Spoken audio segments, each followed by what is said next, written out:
Hi అండి, welcome to Missamma world. మరిన్ని మంచి మంచి కథలతో ఈరోజు మీ ముందుకు వచ్చేసాను. ఇప్పుడు మీరు వినబోతున్న కథ ఆడబడుచు వాట. ఈ కథను రచించిన వారు కె అలివేలు మంగ, జయాపురం. కాపవరములో కామయ్య శెట్టి అనే అతను ఒకడు ఉండేవాడు. అతనికి ధనాలు అనే భార్య ఉండేది. కామయ్య పెద్దవాడు కావటం చేత తన వ్యాపారం అంతా ఇద్దరు కొడుకులకు అప్పచెప్పి భార్యతో, నువ్వు కూడా ఇంటి పెత్తనం కోడల మీద పెట్టేసి నాతో రా, రోజు సాయంత్రం వెళ్ళి పురాణం వినివద్దాం అన్నాడు. అలాగేనండి, పురాణమే కదా, డబ్బిచ్చి చూచేది గనకనా రాననటానికి అంటూ రోజు భర్తతో కన్యకా పరమేశ్వరి ఆలయానికి వెళ్ళి సూర్యశాస్త్రులు గారి పురాణం వినొస్తుండేది. పురాణం ఆరంభించి పూర్తయ్యే వరకు కామయ్య ఎంతో శ్రద్ధగా వింటుండేవాడు. ధనాలు కూడా వింటూ ఉండేది, కానీ ఆవిడకు ఒక్కొక్కప్పుడు విసుకొచ్చి పోదామా అనిపించేది. కానీ పూర్తయ్యే వరకు ఉంటే ప్రసాదం ముడుతుంది కనుక అది పోనివ్వడమేమని చెప్పి చివరి దాకా ఓపిగ్గా కూర్చునేది. ప్రసాదం కింద ముట్టిన వడపప్పు, పంపర పనసతోనో అరటిపండు ముక్కలో భద్రంగా పట్టుకెళ్ళి తన కూతుర్లు కాసులమ్మ చేతిలో పడేసేది. ఎప్పుడు కూతురు చేతిలోనే పడేసేది, కానీ ఇద్దరు కోడలను చక్కా పిలిచి ఇదిగోనర్రా అని ఒక్కనాడు కూడా ఆ ప్రసాదం ఇచ్చేది కాదు. ఆఖరికి ఒకనాడు కామయ్య కలగజేసుకుని, ఎప్పుడు కోడళ్ళ చేతిలో విదిలిపడమేనా, ఇంత పక్షపాతం ఏమిటి అనుకోరా వాళ్ళు, కోడల్ని కూడా కూతుర్లతో సమానంగా చూసుకోవాల్సుమా అన్నాడు. భర్త ఇలాగ అనేసరికి తన సంగతి మగవాళ్ళకు కూడా తెలిసిపోయిందే అని, కోడల్ని సరిగ్గా చూడడం లేదని తెలిస్తే కొడుకులు తన మీద గౌరవం తగ్గిపోతుందని అనిపించి, ఇంత పెట్టుపోతుల్లో జాగ్రత్తగా ఉండాలిక అని నిశ్చయించుకుంది. ఆవిడ నిశ్చయానికి వచ్చిన మర్నాడు పురాణంలో సూర్యశాస్త్రులు గారు శ్రీరాముల వారి జననాన్ని గురించి ఇలా చెప్పారు. పుత్రుల కోసం దశరథుడు పుత్రకామేష్టి యాగం చేయగా హోమగుండంలోంచి అగ్నిహోత్రుడు వచ్చి, రాజా, ఈ పాయసాన్ని నీ భార్యలకివ్వు, వారు గర్భవతులై పుత్రులను కంటారు అని చెప్పి ఒక పాత్రను దశరథుడికిచ్చి అంతర్ధానమయ్యాడు. రాజు ఆ పాయసాన్ని 2 భాగాలు చేసి సగం కౌసల్యదేవికిచ్చి సగం కైకేయికిచ్చి ఊరుకున్నాడు. సుమిత్రకేమీ ఇవ్వనే లేదు. అయితే ఏం, కౌసల్య తన సగంలోని సగం తీసి సుమిత్రకిచ్చింది. కైకేయి కూడా అలాగే చేసింది. ఈ విధంగా ఆమెకి ఎక్కువ ముట్టింది. ఆఖరికి సుమిత్రకు 2 వాటాలు ముట్టడం చేత 2 కొడుకులు పుట్టేశారు. కౌసల్య, కైకేయికి ఒక్కొక్కడే పుట్టారు. ఈ కథ విన్న ధనాల్కి విశేషం ఒకటి తోచింది. దశరథుడికి సుమిత్ర పైన ఎక్కువ ఇష్టం కనుక అటు పట్టమహిషి అయిన కౌసల్య పైన, ఇటు ముద్దల రాణి కైకేయి పైన ప్రేమ నటించి చివరకు సుమిత్రకు 2 వాటాలు వచ్చేటట్టు పన్నాగం పన్నాడే. గడుస్తనం అంటే ఇలానే ఉండాలి. అది ఆమెకు తోచిన విశేషం. తను కూడా దశరథునికి మళ్ళీ గడుస్తానని చూపి కోడళ్ల పైన, కూతురు మీద కంటే ఎక్కువ ప్రేమ నటించాలనుకుంది. ఆ రోజున పురాణం అయ్యాక ప్రసాదం కింద అందరికీ తలొక బత్తాయి పండు ఇచ్చారు. కామయ్య రోజుకు మళ్ళీనే తన వంతు ప్రసాదం కూడా భార్య చేతిలో పెట్టాడు. ఆమె ఇంటికి వెళ్ళతంటూనే రోజు మళ్ళీ ఆ పళ్ళను కాసులమ్మ చేతిలో పడేయలేదు. పెద్ద కోడలైన బంగారమ్మను పిలిచి 1 పండు, 2 కోడలు వరహాలమ్మను పిలిచి 2వ పండు చేతిలో పెట్టింది. 2 కోడళ్ళు కూడా ఆశ్చర్యపోయారు. రోజు కాసులమ్మకిచ్చేవారు, ఇవాళ మాకిచ్చారేమిటి అని స్పష్టంగా అడిగేశారు కూడాను. అందుకు అత్తగారు, ఇదివరకు తెచ్చిన ప్రసాదం ఎప్పుడు రవ్వంతే ఉండేది, అది మీకిస్తే చెయ్యి అంటూ నోరంటూ కావటం తప్ప కొండ నాలుకకైనా కబురు అందదని చెప్పేసి కుర్రదాని చేతిలో పాడేసేదాన్ని. ఇవాళ చెరువక పండు వచ్చింది కనుక మీకిచ్చాను అంది. సరే కానీ ఆడపడుచుకు లేకుండా మాకా అన్నారు కోడళ్ళిద్దరు. ఆడపడుచుకు వేరే వాటా ఏమిటర్రా, మీరిద్దరూ చెరో చెక్క ఇచ్చినా చాలు అంది అత్తగారు తడుముకోకుండా. అవునత్తా, ఆ మాత్రం తోచింది కాదు మాకు అంటూ బంగారమ్మ, వరహాలమ్మ చెరో చెక్క తీసి కాసులమ్మకిచ్చారు. ధనాలు కోడళ్ల చేతిలో తల 1 పండు పెడుతూ ఉండగా చూచిన కామయ్య, అతని 2 కొడుకులు కూడా ఆమె ఉదార బుద్ధికి సంతోషించి చక్కా పోయారే గాని తర్వాత ఏం జరిగింది వాళ్ళకు తెలియనే తెలీదు. ధనాలు మటుకు తన పన్నాగం సరిగ్గా పారినందుకు తన్ను తానే మెచ్చుకున్నది. పురాణం వినటం వల్లనే కదా నాకు ఈ ఉపాయం తోచింది. పెద్దలు ఊరికే చెప్పారా పురాణాలు వినమని, ఇలాంటి లాభం కలుగుతుందని వినమన్నారు అనుకుని సంతోషించింది. పనికిరాని పుస్తకం. ఈ కథను రచించిన వారు జీవి హర్నాథ్ గారు, అనంతపురం నుంచి. సర్వజ్ఞ పాలుడు అపూర్వ మేధావి. మంత్రతంత్రాల వల్ల అతనికి అనేక ఘనకార్యాలు సాధించగలిగినవాడు. ఏ చికిత్సకు కుదరని ఎన్నో దీర్ఘ వ్యాధుల్ని అతడు తన అమోఘ శక్తి ద్వారా ఇట్టే కుదర్చగలిగినవాడు. శక్తి సామర్థ్యాన్ని ప్రజల మేలు కోసమే వినియోగించే రాజులలో సర్వజ్ఞపాలుడు మొదటివాడు. అతని కీర్తి దేశ దేశాల వ్యాపించి ఖండాంతరాలకు అల్లుకుపోయింది. ఆ కాలం నాటి వైద్య, వేదాంత, ఖగోళ శాస్త్రాలకు అంతు దొరకని ప్రతి చిక్కు సమస్యకు సర్వజ్ఞపాలుడు కనురెప్పపాటులో పరిష్కార మార్గం చూపగలిగేవాడు. ఇంత గొప్ప విజ్ఞానాన్ని కేవలం మానమాత్రుడు పొందగలగడం సాధ్యమేనా? ఈ అనుమానం ఇతర రాజులకు, చిన్న పెద్ద పండితులకు కూడా కలిగింది. రాజు ఒట్టి తెలుగు తక్కువ వాడని కూడా వాళ్లకు దురభిప్రాయం ఉండేది. అందువల్లనే అంతా స్వయంగా పరీక్షించి తెలుసుకోవాలని సర్వజ్ఞపాలుడు వద్దకు వచ్చారు. సర్వజ్ఞపాలుడు అందరినీ ఉచిత రీతిని సత్కరించాడు. దర్బారు ఏర్పాటు చేశాడు. ఆయా దేశపు రాజులు, పండితులు సభను అలంకరించారు. ఉచితానుచిత ప్రశ్నలతో సర్వజ్ఞపాలుడిని అగ్ని పరీక్షకు గురి చేశారు. ఏ కోపము, తాపము లేకుండా సర్వజ్ఞపాలుడు అందరినీ తగిన నిదర్శనాలతో సంతృప్తిపరిచాడు. సభ నిశ్శబ్దంగా ఉంది. అంతా అనుమానరహితులైనట్టే కనబడ్డారు. సర్వజ్ఞపాలుడు సింహాసనం మీద నుంచి లేచి అందరి వంక చిరునవ్వు నవ్వుతూ చూశాడు. సభలో ఒక మూల చిన్న అలికిడి పెద్ద కలకలంగా మారింది. నేనా, నువ్వా అనుకుంటూ వాగ్వాదం పెరిగిన పండితుడు, పొడవాటి మీసం పెంచిన ఒక రాజు లేచి నిలబడ్డారు. సర్వజ్ఞపాలుడు వారిద్దరి వంక పరీక్షగా చూసి తల పంకించాడు. ఏ జీవినైనా చంపి బతికించగలరా అన్నారు పండితుడు, రాజు. ఓ అన్నాడు తొనకకుండా సర్వజ్ఞపాలుడు. తర్వాత ప్రశ్నించిన ఆ ఇద్దరి వంక చూసి, మీలో ఎవరు ఈ పరీక్షకు సాధారణంగా వస్తారు అని అడిగాడు. రాజు, పండితుడు ఒకరి మొహాలొకరు చూసుకొని అందరి వంక చూసి తెల్లబోయి కుర్చీల్లో కూలబడ్డారు. సర్వజ్ఞపాలుడు నవ్వుకున్నాడు. మానవుల్లోనే కాక పశుపక్షాదుల్లో కూడా జీవనం ఉందనుకుంటాను అంటూ చిలిపిగా సభలో అందరి వంక చూశాడు. సభ అంతా ఏకకంఠంతో అవును అవును అన్నది. సర్వజ్ఞపాలుడు వెనక్కి తిరిగి చూశాడు. చిత్తం, ఏం సెలవు అంటూ సేవకుడు ముందుకు వచ్చాడు. మన తోటలో పెరుగుతూ ఉన్న కోడి పుంజుల్లో ఒకదాన్ని పట్టుకురా అని ఆజ్ఞాపించాడు సర్వజ్ఞపాలుడు. 5 నిమిషాల్లో 5 యుగాల్లో తోచింది సభలో రాజులకి, పండితులకి. ఈ దెబ్బతో ఆయన గారి సరుకు బయటపడిపోతుంది అని ఒక రాజు పక్కన కూర్చున్న మరో రాజు చెవిలో ఊదాడు. ఈ పరీక్షతో సర్వజ్ఞుని పని తేలిపోతుందిలే అని నసికాడు ఒక పండితుడు పక్కనున్న మరొక పండితుడితో. కోడి పుంజుతో సేవకుడు దర్బారు ప్రవేశించాడు. సర్వజ్ఞపాలుడు కత్తి తీసుకుని పుంజు తలను పరపరా కోసేశాడు. తర్వాత ఒక చేత్తో తలను, ఒక చేత్తో మొండాన్ని పట్టుకుని అందరికీ చూపుతూ, కోడి పుంజు మరణించినట్టేనా అని ప్రశ్నించాడు. చచ్చినట్టే అన్నారు రాజులు. జీవరహితమైనట్టే అన్నారు పండితులు. రాజాజ్ఞ ప్రకారం సేవకుడు కోడిపుంజు మొందాన్ని, తలని సభస్థలానికి ఆ వైపున ఈ వైపున ఉంచాడు. సర్వజ్ఞపాలుడు జీవం లేని ఆ కోడిపుంజు మొండాన్ని ఉద్దేశించి, నువ్వు పోయి నీ తలను ఎప్పట్లాగే తగిలించుకో అన్నాడు. ఆశ్చర్యం! కోడిపుంజు మొండం సభస్థలానికి అడ్డంగా నడుస్తూ పోయి ఆ తల దగ్గర మొండాన్ని వంచింది. తల మొండంతో కలిసిపోయింది. మరో నిమిషానికి లేచి నిలబడి రెక్కలు కొట్టుకుంటూ కొక్కొక్కో అని అరుస్తూ దర్బార్ నుంచి బయటకు పరిగెత్తింది.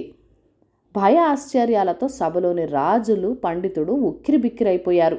ఒక్కమారుగా లేచి తలలు వంచి సర్వజ్ఞపాలుడు గొప్పతనానికి జేజేలు పలికారు. ఇన్ని అద్భుత విద్యల్ని ఎలా నేర్చారు ప్రభు అని అడిగారు అంతా. తెలుసుకుంటారా అన్నాడు రాజు. తెలుసుకోవడమే కాదు, సాధించి తీరాలని కూడా ఉన్నది అన్నారు కొందరు. అయితే వినండి అంటూ ప్రారంభించాడు సర్వజ్ఞపాలుడు. నాకు చిన్ననాటినే అద్భుత కార్యాలు చేయాలని, అపరశక్తులు పొందాలని బలమైన కోరిక ఉండేది. అందుకు సాహసం అవసరమని గ్రహించాను. ఈ ప్రపంచంలో అసాధ్యమైనది ప్రతి దానిని సుసాధ్యం చేసే మార్గాలన్నీ ఒక గ్రంథంలో రాయబడి ఉన్నాయని ఒక వృద్ధుడు నాతో చెప్పాడు. ఆ గ్రంథం ఇంద్రజాలిక పర్వతాల్లో ఒకానొక గుహలో ఉన్నదని కూడా చెప్పాడు. అనేక కష్టాలకు, ఎంతో శ్రమకు ఓర్చి ఒకనాడు ఆ గుహ చేరాను. గాలి వెలుగు లేని ఆ గుహలో గుండె చిక్కబట్టుకొని కొంత దూరం పోగా హఠాత్తుగా ఒక పెద్ద వెలుగు నా కంటబడింది. నా శ్రమ తీరిందని, ఆశలు ఫలించాయని నాకెంత ఉత్సాహం కలిగింది. తడబడుతూ ఆ వెలుగును సమీపించాను. ఆ వెలుగు ఒక నలుచదరపు గాజు పెట్టెలోంచి వస్తున్నట్టు మొదట నాకు తోచింది. కానీ బాగా పరీక్షించి చూడగా దానికి కారణం ఆ గాజు పెట్టె మధ్యన ఉన్న ఒక పెద్ద గ్రంథమని గ్రహించాను. ఆతురతతో ఆ పెట్టెపై చేయి వేశాను. అదే సమయంలో నాకు ఎదురుగా కొంచెం దూరంలో నల్లని వికృతాకారం కారు మేఘంలా కదలటం చూశాను. మరుక్షణం వికృతమైన ధ్వని వినిపించింది. ఏయ్, ఎవడివిరా నువ్వు? బయటికి పో అన్న భయంకరమైన శబ్దం నన్ను హడలగొట్టింది. నేను భయాన్ని అణిచిపెట్టి ఆ గాజు పెట్టెలోని గ్రంథం తీసుకోకుండా బయటికి పోను అన్నాను. అలానా? హహహ అన్న భయంకర గర్జనతో పాటు ఉరుములు మెరుపులు కడవపోతగా వాన ప్రారంభమైనాయి. భయంతో నేను వణికిపోయాను. దుష్టశక్తుల నుంచి రక్షణ చేసుకునేందుకు చిన్ననాడు ఒక సిద్ధుడు ద్వారా తెలుసుకున్న మంత్రాన్ని పెద్దగా ఉచ్చరించసాగాను. 10 నిమిషాల్లో వాన వెలిసింది. ఉరుములు మెరుపులు తొలగిపోయినాయి. ఆ క్షణంలో కలిగిన సాహసంతో గాజు పెట్టెను బలంగా గుద్దేసరికి పెట్టె ముక్కలైపోయింది. ఆ దివ్య గ్రంథాన్ని 2 చేతులతోనూ హృదయానికి కత్తుకొని గుహ వెలుపలకు పరుగు పెట్టాను. నన్ను వెన్నాడుతూ ఆ వికృత రూపం భయంకరంగా శపించసాగింది. నువ్వు నా నుంచి తప్పించుకోలేవు. నీకు పగలు విశ్రాంతి, రాత్రి నిద్ర లేకుండా చేస్తా, జాగ్రత్త అన్నది. అలానే జరిగింది. 4 దీర్ఘవత్సరాలు ఈ గ్రంథం నేను పఠించాను. ఎన్నెన్నో అద్భుత శక్తులను దారి ద్వారా పొందగలిగాను. కానీ నేను అందుకుగాను చెల్లించిన మూల్యం అపారం. నా ఆరోగ్యం, మనశ్శాంతి నశించింది. పగలు రాత్రి కూడా భయంకరమైన నరకంలా తయారైంది. ఆఖరికి ఆ అద్భుత గ్రంథాన్ని శాంతంగా పఠించకుండానే ఆ గుహలో ఎప్పటి చోటున ఉంచేసొచ్చాను. అయినా నాకు మనశ్శాంతికి కలగకుండా ఆ భూతాత్మ నన్ను వెన్నాడుతూనే ఉంది, శపిస్తూనే ఉంది. నాకేమీ దారి తోచలేదు. ఒకనాడు అడిగాను, నీ గ్రంథం నీ గుహలోనే ఉంచాను కదా, ఇంకా ఎందుకు నన్ను ఇలా బాధిస్తున్నావు అని. ఆ వికృత ఆకారం మరింత వికృతంగా మారి, ఆ గ్రంథం చదివి నువ్వు అనేకమైన అపూర్వ శక్తులు పొందావు.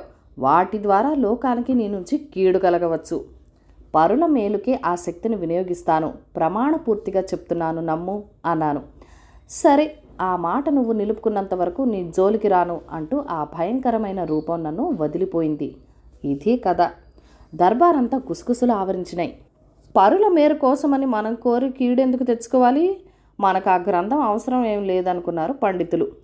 పరరాజ్యాలను జయించేందుకు, ప్రజల్ని కిక్కురు అనకుండా అణిచేందుకు పనికిరాని ఆ గ్రంథం మనకేం ఉపయోగంలే అనుకున్నారు రాజులు. సుకుమారి. ఈ కథను రచించిన వారు ఎస్ మంగతాయర్ గారు, రేణిగుంట. విదర్భ మహారాజులం గారి కుమారుడు జయంతుడు ఉండేవాడు. అతడు చాలా అందగాడు. ఒక్క అందగాడు మాత్రమే కాడు, మంచి బలశాలి, పరాక్రమవంతుడు కూడాను. అతన్ని ఎరిగిన ప్రతి రాజకుమార్తెకి అతన్ని పెళ్లి చేసుకోవాలని కుతూహలంగానే ఉండేది. అందుచేత రోజు ఏదో ఒక దిశ నుంచి స్వయంవరానికి రావాల్సిందిగా జయంతుడికి ఆహ్వాన పత్రికలు వస్తూనే ఉండేవి. ఆనకి మంది రాజులు తమ తమ కుమార్తెల ఛాయాచిత్రాలు పంపుతూ తనకు నచ్చింది లేనిది రాయమని కోరుతూ ఉండేవారు. జయంతుడు స్వయంవరాలకు వెళ్ళేవాడు. కానీ పెళ్లి కూతుర్ని చూసేసి తనకు నచ్చకపోయిన పక్షంలో ఆమె పూలహారంతో తన వద్దకు రాకపూర్వమే మెల్లగా తప్పుకొని అవతలకి వెళ్ళిపోయేవాడు. తన వద్దకు రోజు వచ్చే చిత్రాలను కూడా అతను తోసిపుచ్చేవాడమే జరిగేది. ఒక్కొక్క చిత్రమే చూసి పెద విరిచేసి పక్కన పెట్టేస్తూ ఉండేవాడు. కుమారుడికి ఏ పెళ్లి కూతురు నచ్చకపోవటం చూసేసరికి విదర్భ మహారాణి గారికి ఆందోళన కలిగింది. ఒకనాడు జయంతుడికి కబురు చేసి, కుమార జయంత, ఏ రాజకుమార్తెనో ఎంచుకొని పెళ్లి చేసుకోవాలి. నువ్వు వివాహం చేసుకొని బిడ్డల్ని కంటే మనవళ్ళని మనవరాల్ని చూసుకొని మురిసిపోవాలనుంది నాకు. అదే నా కోరిక. నా కోరిక తీరుస్తావా అన్నది. అందుకు జయంతుడు, నేనేం చేయను, నాకెవరూ నచ్చటం లేదు. ఈ రాజకుమార్తెల అసలైన రాజకుమార్తెలు కార్యమో అన్నాడు.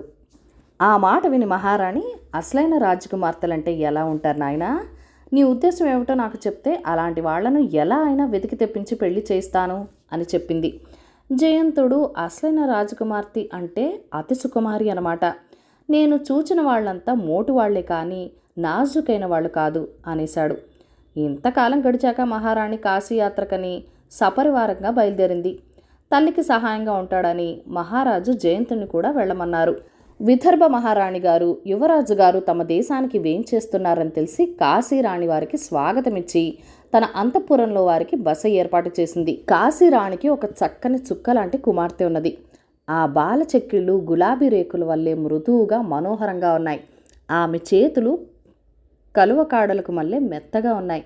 ఆమె నడుస్తుంటే నడుస్తున్నట్టు కాకుండా మానస సరోవరంలో విహరించే రాజహంసలాగా కనబడేది. ఆ బాలను చూసి చూడటంతోనే విదర్భ మహారాణికి ఆ పిల్లని తన కోడలుగా చేసుకోవాలనిపించింది. జయంతుణ్ణి రహస్యంగా పిలిచి దూరాన కనబడుతున్న రాజకుమార్తెను చూపి ఏమంటావు అని అడిగింది. అతడు పిల్ల అందాన్ని మెచ్చుకున్నాడు, కానీ అసలైన రాజకుమార్తె అవునో కాదో మరి అన్నాడు. కాకపోవడం ఏమిటి, ఇలాంటి పిల్ల మనం 1000 సంవత్సరాలు తపస్సు చేసినా లభించదు. ఇక సంశయించక ఆ పిల్లని వరించు అని విదర్భ మహారాణి కుమారుడికి నూరిపోసింది. అతడేదో చెప్పబోతూ ఉంటే ఆ మాట వినిపించుకోకుండానే కాశీరాణి వద్దకు వెళ్ళి, వదినే, మీతో మాకు వియ్యం అందాలనుంది, మరి ఏమిటి మీ ఉద్దేశం అన్నది దాపరికం లేకుండా. అందుకు కాశీరాణి, అంతకంటే కావాల్సిందేమిటి, కానీ మా పిల్ల చాలా సుకుమారి. ఆ సంగతి కనిపెట్టి కంటికి రెప్పలాగా కాపాడుకోగల వరుడికే గాని పెళ్లి చేయటం ఇష్టం లేక పిల్లను పెళ్ళీడు వచ్చిన మావారు స్వయంవరం చాటింపించారు కారు.